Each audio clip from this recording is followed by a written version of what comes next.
here today to show you the orchids I bought last weekend at the orchid show. And as you can see, I'm in good company, at least momentarily. The weather is being quite unpleasant outdoors. This is Cedrea japonica. It is a miniature growing species, native to subtropical regions of southern Japan and Korea. With the coming of DNA taxonomy, this species was transferred to genus Phalaenopsis, although they do not seem to have much in common other than the plant's leaf habit. The flowers are incredibly fragrant, with a quite strong and very pleasant scent. This plant needs to dry a bit between waterings. They are quite prone to stem rot, more than most orchids. For the time being, I have mine put in a ball of moss, mounted like I do with my Phoenicia falcata, allowing it to dry in 3 or 4 days. This is Phalaenopsis Taida Snow crossed with Macassar. I must say that I'm not really that fond of the complex hybrid Phalaenopsis, especially the ones with those very large blooms. They look artificial to me. I don't know.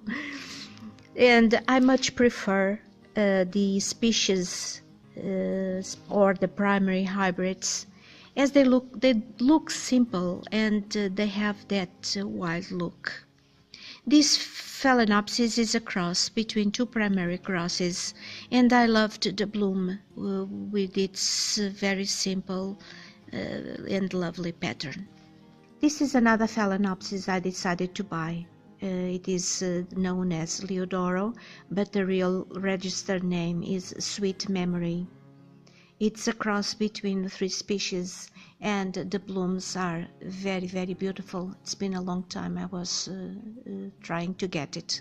It's also fragrant bloom, and it has that wild look I like about plants. This is SLC Doris and Byron, variety Christmas Rose.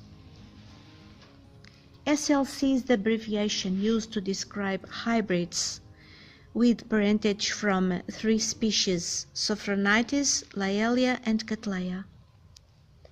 This one is a beautiful plant. I like the fact that it is quite small and compact. The flowers are very lovely, and they turn darker lavender as they get mature or with increased light. They are also fragrant. This is an epidendrum. It didn't have a tag with the species. It had only a tag saying it's a miniature.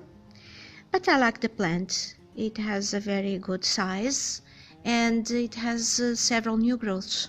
I think it's 5 or 6. And I like the color. Looks like an healthy plant, and it's beautiful, so I brought it. I didn't have any epidendrums. I think they are quite big plants, and I like this one because it's small. Let's see how it grows.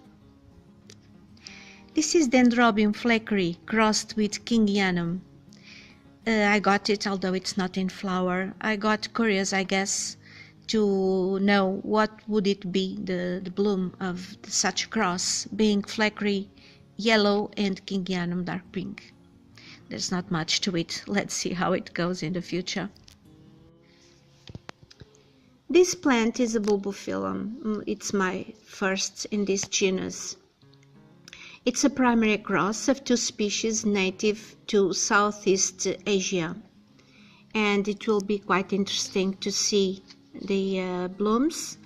It's a cross of Bulbophyllum lobi, which blooms are yellow with pink touches, and Frosty, Bulbophyllum frosty, which flowers are red with dots.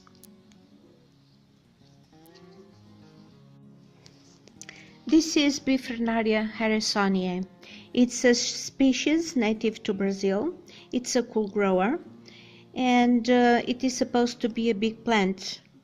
That is, if I can grow it well. But the flowers will be very beautiful if I can grow them, and they have a wonderful scent. This plant is kind of a risk because I bought it bare-rooted from a vendor from Ecuador. But I thought as the plant needs a winter rest, it might not be that harmful. And I hope it will pick up from here and grow well. And now for the last plant, which is a miniature plant.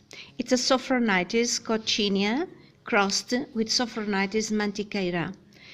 Those are two species native to Brazil. And both parents of this plant have red flowers, so I guess the blooms will be red as well. It's been a long time I wanted a plant like this. And this was also bought from a vendor from Ecuador. Well, this is it. It's time to go now. I hope you're not too bored. I hope to be seeing you in the next video. Bye now.